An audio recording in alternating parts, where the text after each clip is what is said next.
араласыздарбы, урматтуу райондун мамлекеттик администрациясынын жыйынынын катышуучулары. Бүгүнкү Кара-Кулжа райондук мамлекеттик администрациясынын жыйынына залынан Капчыгай айылдык аймагынан бери жайгашкан айыл өкмөттөрдүн башчылары, айылдык кеңештин төрагалары жана райондук мекеме уюмдардын жетекчилери чакырылган. Негизинен чакырылган жолдоштор келишти. Жыйынга райондук мамлекеттик администрациясынын жооптуу кызматкерлери толук катышып отурушат. Өзүңүздөргө белгилүү болгондой, Кыргыз Республикасынын президентинин 2021-жылдын 29 январында мамлекеттик кадр саясаты жөнүндө жарлыгына ылайык райондун акимдерин ротациялоо иштери жүргүзүлүүдө. Ошондуктан Кара-Кулжа райондук мамлекеттик администрациясынын жаңы дайындалган акими Кенжебаев Аманкан Балтырбек экөөбүздү тааныштыруу үчүн Кыргыз Республикасынын өкмөтүнүн Ош облусунда ыйгарым укуктуу өкүлүнүн биринчи орун басары Алайчиев Бактыбек Болборович өзү келип отурат. Анда сөз Бактыбек Болборович сизде. Урматтуу актив, урматтуу жетекчилер, урматтуу жергиликтүү өзү башкаруу орган башчылары. Мына биздин ушу биринчи орун басарыбыз белгилегендей, мына быйылкы жылда деп айтсак да болот. Жакын күндөрдө эле конституцияны бекиттик. Мына 5 майда анан эл жалпы референдум менен президенттик башкарууну өзүбүз дайындап алдык. Ошонун негизинде мына ротация боюнча ушу азыр айтып өткөндөй, ушу президентибиздин жарлыгы чыкты 21 майда. Ошол жарлык боюнча мына өзүңүздөр баарыңыздар билесиздер, ошо ротация болуп өттү. Биздин Ош областыбызга ушу 7 районубузга тең ушу биздин ушул башка Чүй областынан, Скөл областынан, Нарын областынан жетекчилер дайындалды. Азыр эле биз ушу 7 райондун жетекчилерин тааныштырганы ушу биздин жер өкүлчүлүктүн башчысы Жарасыл Усмалиевич бир районго кетти, замыбыз дагы бир районго кетти, аппарат башчыбыз дагы бир районго. Мен ушу Өзгөн району менен Кара-Кулжа районуна бөлүнүп, азыр эле Өзгөн районундагы ушу Мурат Садырлисту ушу биз Аманбек Батырбекович экөөбүз чогуу отургузуп келдик. Бүгүн дагы ушу сиздерге Аманбек Батырбековичти тааныштыруу үчүн ушул президенттин жарлыгын аткаруу үчүн ушу келип отурабыз. Ошондуктан мен сиздерге Кыргыз Республикасынын президентинин жарлыгын тааныштырып коеюн. Айрым райондордун мамлекеттик администрацияларынын башчылары, акимдери жөнүндө Кыргыз Республикасынын Конституциясынын 70-беренесинин 1-пунктунун 6-пунктунун жасына ылайык токтомулат. Кыргыз Республикасынын Чүй областынын Сыгата району мамлекеттик администрациясынын башчысы аким Тайгашкаев Руслан Авасканович ээлеген кызматынан бошотулсун. Биринчи. Экинчи, Курмантаев Нуралы Шакенович мурда ээлеген кызматынан бошотулуп, Кыргыз Республикасынын Чүй областынын Сыгата району мамлекеттик администрация башчысы аким болуп дайындалсын. Бул экинчи. Үчүнчү, Кенжебаев Аманкан Батырбекович мурда ээлеген кызматынан бошотулуп, Кыргыз Республикасынын Ош областынын Кара-Кулжа району мамлекеттик администрациясынын башчысы аким болуп дайындалсын. Эми урматтуу бүгүнкү жыйындын катышуучулары, урматтуу актив, Кенжебаев Батырбекович, Аманбек Батырбекович боюнча мен бир экөө сөз айтып койгон уруксат этесиздер. Бул ушу Сокулук районунда төрөлгөн, ушул 67-жылы ушул өзү биринчи айыл чарба техникумду бүтүп, зоотехник болуп иштеп баштаган. Андан кийин Бала Сагын атындагы университеттин финансы кредиттик факультетин бүтүп, өзүнүн билимин дагы жогорулаткан. Бир топ чоң кызматтарда, жөнөкөй кызматтан баштап бир топ чоң кызматтарда иштеп келген. 12-жылда райондук кеңештин депутаттары менен Сокулук районуна администрация башчысы болуп, аким болуп 5 жыл кызмат өтөгөн.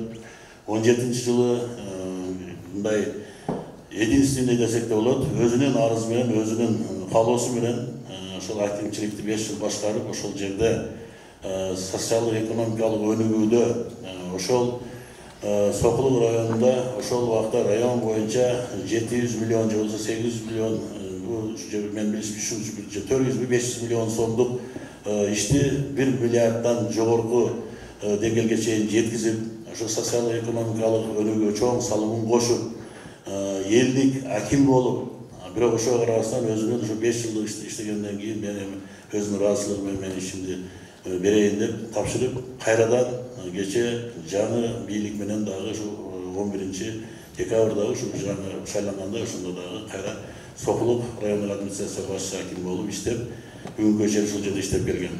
Эми мен ойлойм, ушундай тажрыйбалуу көп кызматтарды басып өткөн, ушул чоң ушул 400 миңден ашык элди башкарып, ошол жерде социалдык экономиканы көтөрүп, 1 миллиардтан ушу 1 миллиардтан ашык ошол бюджетти көтөрүп, ошол жерде бир топ жакшы иштерди аткарган киши, Кудай кааласа, биздин ушу Каракалжа районуна сиздердеги ушундай айыл өкмөттөр менен сиздердеги актив менен Каракалжа районундагы экономикасын бир топ астыга жылдырып, жана биз районда айтып келдик, биз бул жерге чейин бул жерде келип көптөгөн биздин аксакалдарыбыз келип иштеп кеткен түндүктөн, ошондой биздин Султан Ибраимовичтен баштасак болот. Андан кийинки жана былтыркы жылы 90 жылдык өткөздүк, мурдагы жылы Бейши Жапаров дегендей жетекчилерибиз дагы бир топ жетекчилер бар. Ошондой болуп бир элге эмгеги сиңип, артынан бир жакшы сөз калып, чогуу сиздер менен бир ушу Каракалжанын экономикасын, социалдык экономикасын көтөрүп, бир жакшы иштеп берет деген ишеничти билдирип койгон уруксат этесиздер. Рахмат көңүл бурганыңыздарга.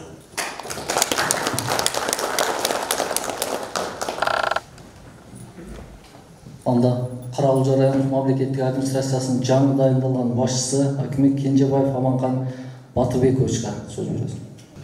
Саламатсыздар, урматтуу айыл өкмөт башчылары, урматтуу жетекчилер, урматтуу чакырылган коноктор.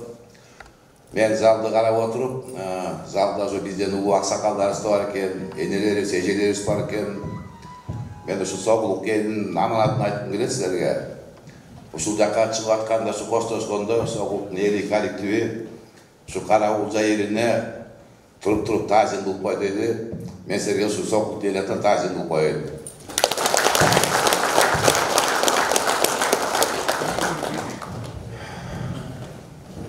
Эми урматтуу биздин кыргыз эл, мен тамаша иретинде баштайынчы.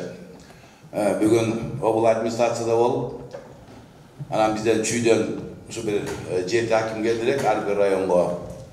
Анан баары тең сопровождение менен келиптир да. 2-ден 3-төн машина достордун баары тең келиптир. Анан мен чыгып алып кетип атсам, бир жигит айтат, каяка деп, Каракалжага десем, эмне жалгыз эле барасың дейт. Мен айттым, жалгыз эле барам, мен кыргыздын жерим, өзүбүздүн жерибиз болсо, эмне мен бирөөнү эстип келишим керек да. Аны эми мен билем, силерден атактуу кишилер чыккан, совет, илгерки совет районунда аңгырап, убагында катуу сөздөр чыккан, кыйындар чыкканын билем. Поэтому мен ушу өзүмдүн элиме, жериме келдим деп ойлойм. Өзүмдүн элиме, жериме кызмат кылып берем деп ойлойм. Анан эми негизи ушу жумушка жакшы келген эмес, ушу жумуштан жакшы кеткен жакшы болот. Мен ошол принципти кармагым келет да, ушу элге журтка кызмат кылып, ошол элдин алкышын алып, ушу элге таасир кылып кеткенге мен ушундай кызматты өтөгөнгө өзүм аракет кылам. Анан урматтуу эл журт, мен силер менен иштешкенге дайынмын. Мен эми көп жерлерде иштеп келдим. Талас, Көл, Нарын, эми Кыргызстандын бүт жеринде иштеп келдим. Анан мен ачыгын айтышым керек. Кырышам жок. Чоңдорум жок, субат экендей. Бүгүнкү келген деңгээлиме өзүмдүн күчүм менен келгем. Мен өзүмдүн районумда эместердеме ага бир тууган куда сүйөктөрүңөр бардыр ошол жакта. Сурактырсаңар болот. Акимиятта 26 жыл мурда шопурдан баштагам. Замакимин тартып УАЗик айдап баштагам. Кудайдын буйругу экен, кийин ошол 26 жылдан кийин ошол жерге аким болуп келдим. Аэропортто грузчик болуп иштедим. Ошол жерден 5 жылдан ошол жерде директор болдум. Эркин экономика аймагында ошо охранадан баштагам. Ошол жерде директорго чейин жетиштим. Барган жеримде Кудайга шүгүр, эл журттун сый-урматы менен жүрөм. Силерди да ошо сый-урматы менен жүрүп кетем деген оюм бар. Анан урматтуу эл журт, мен эми жалгыз бул жерде эчтеке кыла албайм. Силер менен бирдикте, жетекчилер менен бирдикте өкмөттүн койгон распоряжениеси бар, президенттин указы бар. Ошолорду силер менен чогуу аткарсакпы деген ой. Анан дагы бир нерсени айтып кетейин. Бүгүнкү күндө эл журт менен иштеш кичине кыйыныраак болуп баратат. Кандай деп айтсам, эмди ниети бузулду деп айтайынчы. Эми бияктыкын айткан жерим жок. Мен эми мындай көп жерди көрүп атам да, кыйын болуп калды эл менен иштеш калды. Эми мындай деп сурансам силерден, ушу бир мыйзам чегинде жумуш алып барсак деген ойда, бизден өйдө жетекчилер турат, ханыбызды шайлап алдык, президентти шайлап алдык. Эми шайлагандан кийин, ишенгенден кийин ошонун бир чыдап күтүп бир жумушту алып барсакпы деген ойда. Өй жакта бизди жетекчилер отурат, бизге да тапшырмалар берет, биз алып тапшырса силерге жетиребиз. Менин негизги кызматым билесиңер, бул координация. Болгон кызматты мен координациялап, өкмөттүн берген, облусттун берген тапшырмалар менен аткарып, мен ошого өзүнүн жообумду берип турушум керек. Силердин аткарган тапшырмаларым менен. Муну биз силер менен бирдикте кылышыбыз керек. Ана эми өзүмдүн оюм ушул жерде эл журтка иштеп берем деген оюм бар. Ана эми кабыл алсаңар иштеп берейин, урматтуу эл журт. Bir случай айтып кетейин, коллектив менен уруша кеттим, администрациянын коллективи менен. Эми Ушакта болгону бир 20 кызматкерибиз бар. Мен айткан сөз бир 2 сааттан кийин базардан барып алгам да, чөйрөк минтип атпсаңар депчи. Анан коллективдин баарын чакырдым. Анан чакырып алып жерге отуруп салып айттым. Же мен иштешем деп туруп сөзүңөрдү бергиле. Же болбосо ушу аким менен иштетпей туруп арызыңарды жазып бергиле. Анда мен ушунуштан кете берейин. Мен кармаган эчтеке жок. Эси мен ушу 20 кишинин коллективин ушу алып кете албасам, анда мен эл журтту кантип алып кетем. Поэтому бүт нерсе өзүнүн орду менен болуш керек. Эми коллектив менен өзүм таанышармын. Эми бул эми өкмөттүн жумушу, өкмөттүн задачасы, кылган нерселер бардыр. Муну на месте аткарарбыз. Анан дагы бир эми бияка келгенге чейин дагы мындай биз дагы информация алдык да, көп жерден мындай сурактырдык, кандай эмне деп. Кудайга шүгүр, эл жаман эмес. Ошон үчүн эми бир эл журтка баардык чогуу бир кызмат кылып берели, уят кылбай, жетекчилерибиз уят кылбайды, президент уят кылбайды. Аны эми астыга жылып бергенге Кудайга шүгүр, эл журт аман эсен, жакшы эле барат. Кудайга шүгүр. Ушу бир нерсени унутуп атабыз да, тобо деген нерсени унутпай калдык да. Тобо деген нерсени унутпай калдык. Бул эң жаман нерсе да. Адамга канчалык болсо ушул көбүрөөк керекпи деген нерсени айтышат экен, барып дегичи. Айланайын тобо депчи. Илгери мына улуу аталар, апалар отурат, боз үйдө жашап деле көрбөдүк беле. Тоодон тоо кыдырып, ылайдан ылай басып, балкашка барып кой багат деле көрбөдүк беле. Ана бүгүнкү заманыбыз Кудайга шүгүр эле деген сөз айтып келет да. Бир тобо дегенди унутуп калдык да. Ошон үчүн бир тобо деп бир оогат кылсак деген ойду айтам да, Кудайга шүгүр. Анан мындай сразу эчин айтып кетейин. Анча мынча эл келгенде бизден согулту билесиңер 400 миңден ашык калкыбыз бар. Внутренний миграция аябай көбөйүп кетти. 200 миң калкыбыз болсо 10 жыл ичинде 200 миң киши келди. Кыргызстан 4 бурчунан келип атат. Анан Ушак менен да жашап калганбыз да, бирөө келип алып кетет да, эми кандай десем, азыр келе туруп кичине тамашаладым, мындай кичине кийинки күндөргө ушу аял кишилерди көбүрөөк кошсокпу деген оюм бар эле да. Почему что аял кишилер кичине ответственныйраак болот экен, ушу депутаттар жагынан болсо, аял кишилер болсо мындай жакшыраак деген ойду айтат элем да. Эми булар эми энелер эмеспи, эжелер бизди баккан. Ушулардан бир көбүрөөк эмгек алсакпы деп ойлогон оюм бар да өзүмчө. Анан ошол эжелерге да мындай алар дагы биздин эжелерибиз, энелерибиз кийинки күндөр көп бузулуп барат да. Кабинетке кирип алып кыйкырып өкүшөт. Анан минтип айтып келишет да, сен жактан алып аптысыңар, бияктан алып аптысыңар, чоңдор ичип атасыңар, жеп атасыңар дейт. Анан ошо айланып кеткенде мындай бир чечимге бардым. Ошол аялдар урушпаш үчүн. Кабинетиме Курандын китебин коюп койдум. Анан келгенде ошол келет дагы кыйкырышат. Ошо кыйкырганда Куранды ортого коюп айтам. Кармап туруп айт ушу Куранды, сен алдың деп туруп. Мен Куранды карман жокмун, алган жокмун деп айтайын. Анан Кудай өзүнүн ордуна койсун деп атам. Негизи мыйзамдан качса качарбыз, бирок Кудайдан кача албайбыз, урматтуу жетекчилер. Муну бир билип алгыла, баарыңар тең. Биз эми көп жерде иштешип көрдүк, көп эл менен иштешип көрдүк. Ошол бир Кудай деп бир чоң оогат кылсак деген оюбуз бар. Анан эми калганын коллектив менен жетектеп шайлоодо убагында келип калды, бир кичине бир эми эл журт бардыр.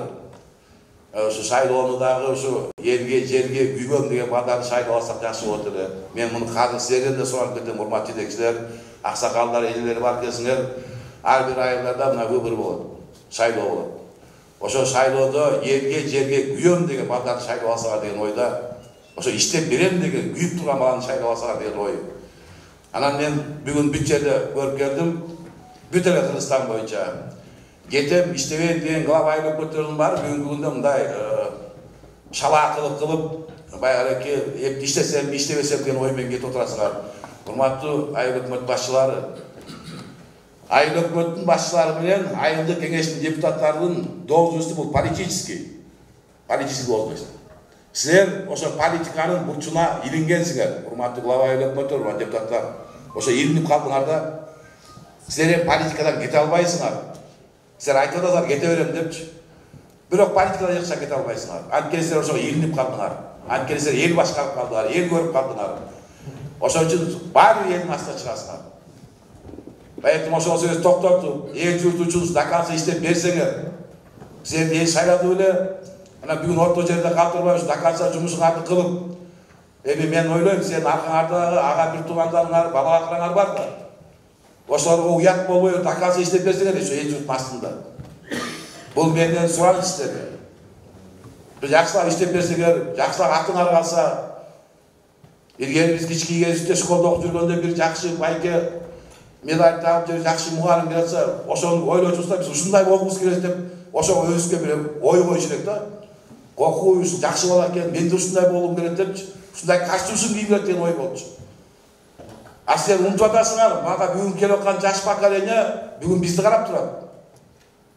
Биз балдарды жаман жагын үйрөтпөй, жакшы жагын үйрөтсөк деген сөз. Ана эми дайыр нерсени айтып кетейин сөзүм аягында. Мен барган жеримдин баарында биринчи позицияда мен образованияны коем. Бул билим берүү жагы. Баарыбыз айтабыз, жаштар биздин келечегибизде турупчу, бирок ошо келечек эчтеке жумуш кылбай атабыз. Менин эң биринчи позициям бул билим жагы. Экинчи, бүгүнкү күндө муну аппарат менен медицина жагы, анан социоэконом жагы. Мунун мен бул өзүмө коюп келген позициям ушул. Мен ушул образование көтөрүп алсам керек, анан эл журттун саламаттыгы керек, анан ошо эл журттун жакшы жашоосу керек. Көңүл бурасыңар рахмат, калгандары мен ойлойм, ушул өзүбүздүн коллектив менен сүйлөшүп, колдоп, жакшылап берсеңер, мен иштеп бергенге дайыммын. Рахмат.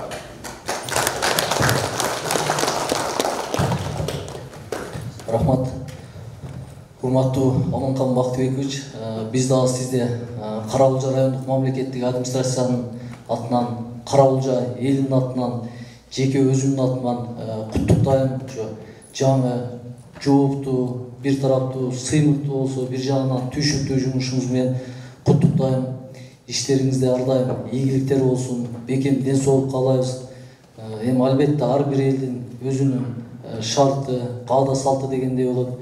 Сөзсүз Кара-Булжа эли сизде жакшы кучагын жайып, меймандос эл тосуп алат. Мына отурган жетекчилер, өкмөт башчылары менен ынтымакта, биргеликте Кара-Булжанын ар тараптан өнүгүшүнө чогуу салымыбызды кошуп, биргеликте иштешебиз деген ниеттемин. Анда аксакалдардан бир-эки аксакалга сөз берсек, калуу иретинде. Райондук ардагерлер кеңешинин төрагасы Ибраимов Сейтакун Ибраимовичка сөз берсек. Келиңиз. Ассаламу алейкум, калай калкым.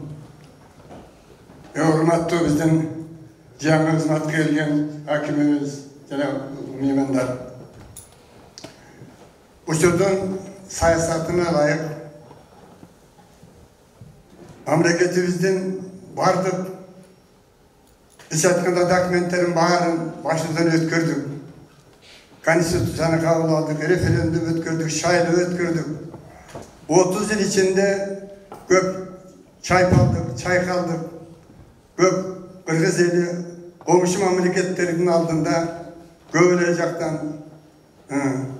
маскара болсоң да ашыра кетип калам, көп эле шылдыңга бардык.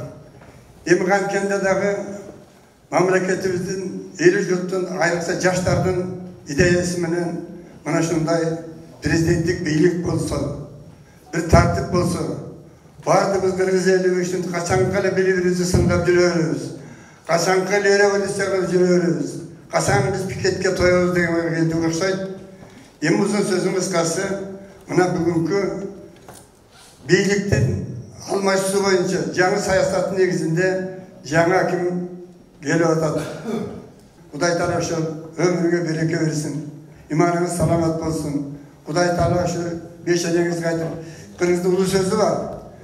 Bu beylik asmandaki kuş eken. Uçup kete turgan. Baylık alakandaki muz değil. Bir gün erip kete turgan. Biroq hiç kim sizge de Karagöldön hakimçilik tölük baylap bermeyin. Kançı beşeğinizi buyurun işleseniz de şu ağzoltuya bol işlep verin. Adilet bolun, kalıs bolun, talapты katı koyun. Ağzoltuya bolun, mılayım mevcutluğuzga bir жақсы işlerden alıp gelip Karapayım kalıktın yaşıyoruzdur, yaşırtıp. Bizin rayonda murun atı çıkan rayonların katarına başımız. İşiniz ilgilikli olsun, ömrünüz uzak olsun. Rahmat. Şu Seydappın İbrahim Çokşoğlu'nun şu taza pozisiyası var aksakallar aramızda көп болsun. Men bir nerseni aytып keteyim. Biz mына ошол эле Садыр Нуркожоевичтин жарлыгы менен биздин акимибиз мурунку экиси аким болуп калды. Нуралы Шекенович Чүй областынын Ысык Ата районуна аким болуп кетти. Бул жерде 7 ай иштесе дагы жакшы эл менен, коллектив менен биргеликте ынтымакта жакшы иштерге себепчи болуп, айрымдарын баштаса, айрымдарын аягына чыга албай кетти. Кудай калса, ал киши бүгүн азыр сүйлөштүм, салам айтты бардыгыңыздарга. Анда ишине ийгилик каалайбыз, бекем ден соолук каалайбыз. Анда сөз райондук аялдар кеңешинин төрайымы Сагынбаева Мырзайым Эжекеева. Саламатсыздарбы, урматтуу жыйындын катышчылары, урматтуу президент. Мына бүгүн президенттигибиздин жарлыгына ылайык районубузга жаңы аким келди. Аманкан Батырбекович, куш келипсиз касиеттүү Каракылжа жерине. Ишиңизге ийгилик каалайбыз. Сөзүңүзгө баамдап отуруп, чындыгында айымдардын, аялдардын мыкты иштегендигин, жоопкерчилигин билет экенсиз. Себеби ал сиз өзүңүздүн иштеген ылдыйкы тепкичтен жогору өскөнүңүз далилдеп турат. Чындыгында биздин райондун айымдары бардыгы иштеген жерлерде жакшы иштер болуп атат. Абдан активдүү, ар кандай коомдук иштерге активдүү катышат. Быйылкы жылы дагы жергиликтүү кеңештерге шайлоодо дагы активдүү катышты. Депутат болуп шайланышты. Эмне дейбиз, ишиңизге ийгилик каалайбыз. Сокулукта шаарга жакын болсо биздин районубуз татаал, тоолуу район болуп эсептелет. Бирок сиз тажрыйбаңыз мол экен, ошол боюнча деле иш алып барат экенсиз. Ишиңизге ийгилик, сөз айткан сөзүңүзгө чыгып, айымдарды колдойт деген терең ишеничтен. Рахмат. Анда бекем оюмдардын жетекчилеринин атынан Медетбек Батыровго. Жақсы нерселердин бири болуп атат. Биздин районго жанагы президенттин буйругу менен жаңы аким келип шайланып атат. Бул акимге биз кандай каалайт элек, ушу жакшы райондо, Сокулук чоң район борборго жакын. Ушуну өнөр жайын, башка жагын, элдин турмушун өзгөрткөн биз телевизордон, элден угуп жүргөнбүз. Мына ошондой жерде иштеген киши келип, биздин районго, тоолуу районго жетекчи болуп, ушул жерди оңдойм деп аракеттерди жасап баштап атканына биз кубанычтабыз да. Ошон үчүн бул ишке биринчи келген учурларда биз ойлойт элек, бул кишиге ден соолук каалайлы, жакшылык болсун. Жакшы тилек менен келген иштердин баардыгы алдыдагы максаттар иш жүзүнө атсын. Ар дайым жакшылык, ийгилик şu коллективден, мекеме уюмдардын атынан, şu ар дайым ынтымак менен биргеликте иштесек, ийгилик болот, сөзсүз болот. Тартип бар жерде, ийгилик бар жерде, сөзсүз ийгиликтер болот. Мына ошон үчүн мен бул ишке ийгилик гана каалайм. Башка немесе жок. Ийгилик, ден соолук каалайм. Урматтуу жетекчилер, урматтуу Бактыбек Болборуч, сизге дагы бекем ден соолук, иштериңизге ийгилик каалайбыз.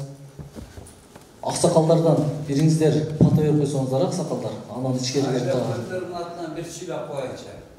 Негизги Макчыңыздар. Чоңдор айдачылар мигрантдар башка. Жанай өкмөттөрдөн десек болбой койгоңуздар дагы бербей коет. Мен айтып коеюн дедим, жакшы. әкіміміз келіп отырады. Мен жақсы да сөз айтамын. Мына Сокулдың экономикасын көтеруде өте чоң қызмат қылдыңыз. Ошо қызматты билип атасыз. Бирок Сокулдың элинин саны сразу 200%ке өстү дегенде ошол карагулчалыктарда. Ошо карагулчалыктардын эсебинен айыл чарба ошол жерде өнөр жайып өтүп да. Ички миграция бизде көп болчу. Мен ушуну аябай изилдеп да жүрөм.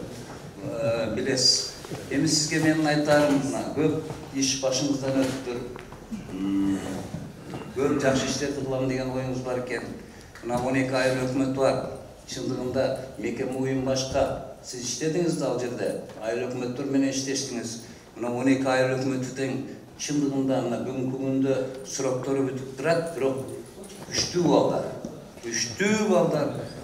Бүгүнкү күнү жана сиз өзүңүз айтып кеткендей, мен го жашым бир аз жетип калды. Мен кетип калсам болот. Şu жаш балдарды кайрылуу ордуна калтырып койгонго чейин барышыңыз керек эле. Эң күчтүү балдарды. Анан качанкыга чейин жаш балдар бирок.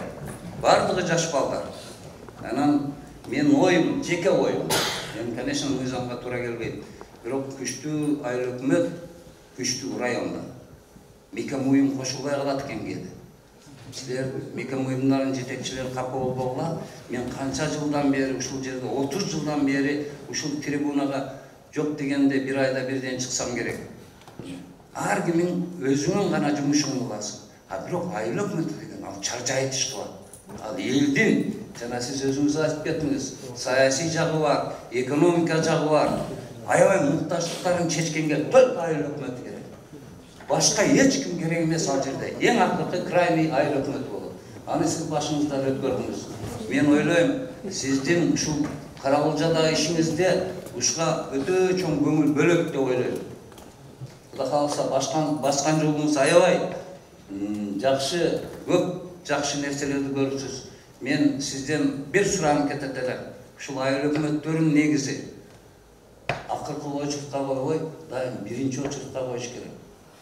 Бүгүн мыйзам башка, шайлоо башка, ар түрдүү жол менен келет атат. Кеңештердин депутаттары бар. Өзүм 24 жыл депутат болгон, 4 жыл төрага болгон экен. Ошонун ичинде. Бирок ол убакта мыйзам башка болчу. Башыман көп нерсе бүгүнкү күнү пенсиядан. Мына 10 күндөн кийин менин суроом бүтөт. Сиз менен 10 күн иштешем бирок. Иштешем, катуу иштешем бирок 10 күндүн ичинде жок дегенде 5 жолу кирем. 5 жолу кирем. Ошол айылдын проблемасы үчүн кирем. Өзүмдүн ишим боюнча кирбейм. Себеби бизде стихия болду мына. Эме жакшы билет замдарыңыз. Өтө оор абалда турабыз. Чечиш керек, тазалаш керек. Бүгүнкү күнү оор абал. Ошон үчүн сизден мен ишиңизге ийгилик каалап, анан Карагулжанын эли айтып атам, Сокулдун бүтүндөй жеринин баарын иштеткен азыр Карагулжа өзү. Ошол жакканда алып келип биздин өнөр жайларды да өнүктүрүңүз. Ден соолугуңуз болсун, ишиңизде ийгилик болсун. Бүттүн жетекчилерге туура мамиле жасап, туура жакшынакай нерсе кылып беришиңизди мен сизден суранып кетет элем. Алла Таала ишиңизге ийгилик берсин. Рахмат. Жана айтып каттыңыз, Сокулду көбөйтүп аткан Карагулжалыктар депчи. Туура. Сокулда Карагулжалыктар көп. Бизде ошо 20 айыл өкмөтү бар. Эми ар бир айыл өкмөтү бар да Карагулжалыктар. Жана сиз айткандай да жакшы өстүргөн аксакалдарыбыз бар. Батаны жакшы берет.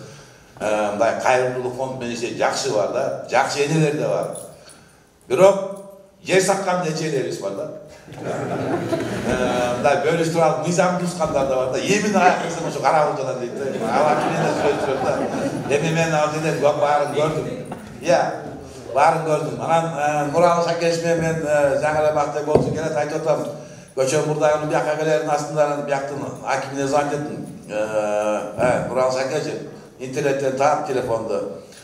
Таап анан айттым да, Нуралы Шакенович канчанчы жыл болсуз? Өкмөттөр сам улурап турсам, сен канчанчы дедим. Мен айттым, мен 67 жыл десем, мен деле 67 дедим.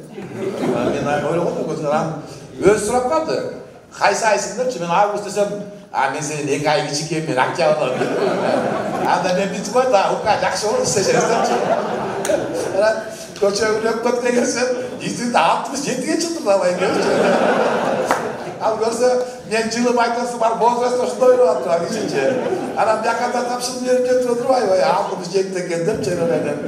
Кудайга шүгүр эми 4кө чыктык, күчтү толтуралак иште беребиз. Кара сиз кандай жана айыл өкмөттөр жанагы мен айтып аткан илим, билим, образование жанагы медицинанын баары ошо айыл өкмөткө илинген. Ошонун ичинде айыл өкмөтү бар да.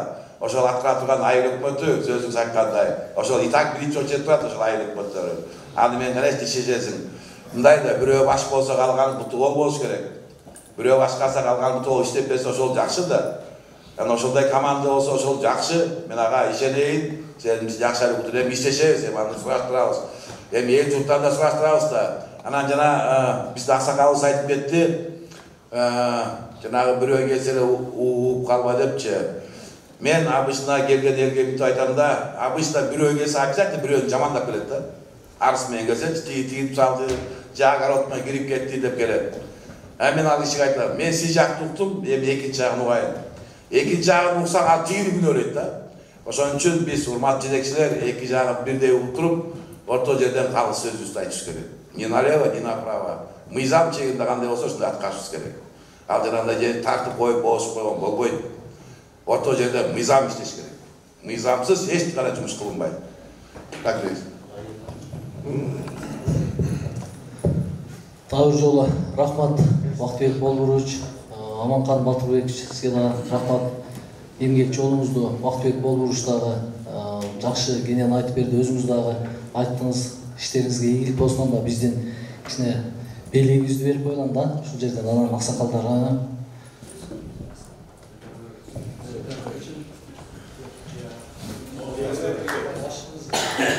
Аксакалдар түшүп барбайлы, аксакалды чыгырбайлы.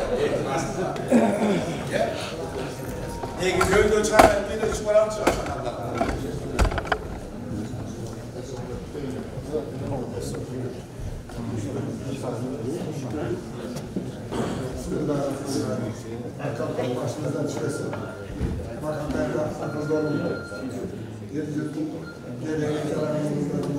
Yok, ben bir cevap olacağım. Ben vatan alayım prosta. Негизги билдеп калайын. Аны улсак нерсе урматтуу элчүр. Биз эми шапан кийип калпак кийгенге эртебиз, биз эң иштешибиз керек. Калпакты бүкүл чепкенди эми баш кийимди бербейин. Бирок чепкенди ушу кайра аксакалыбыз карап чыгып коелучу.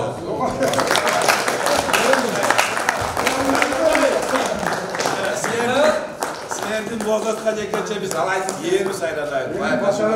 Мага бул чепкен менен калпакты ошо кетип баратканда кийсеңер жакшы болот.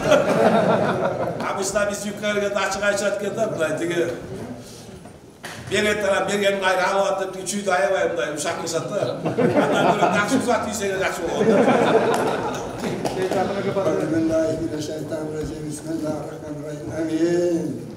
Kudayım Allah Teala, dinimiz selam, Peygamber Mustafa, Kur'an mekiye gittiğim Kur'an-ı Kerim. Ya Rabbim, görüp bilip durasın. Rahim Bismillah'a doğru kersin. Asmandan yerden çıkartırın, her kanday karsaklardan özüngere saktaysın. Alas çakında ilgin bala çakalarınızı, bir tuğanlarınızı ilgituğunuzu özüngere saktaysın. Asmandan yerden çıkartırın, yaratıcı karsaklardan özüngere saktaysın. Şimdi bizim elimizge gelgen, Kırgız'ın oğlu, barimizin kupuluzga tolğanlığı olup durata, Allah Teala geleceğini götürür.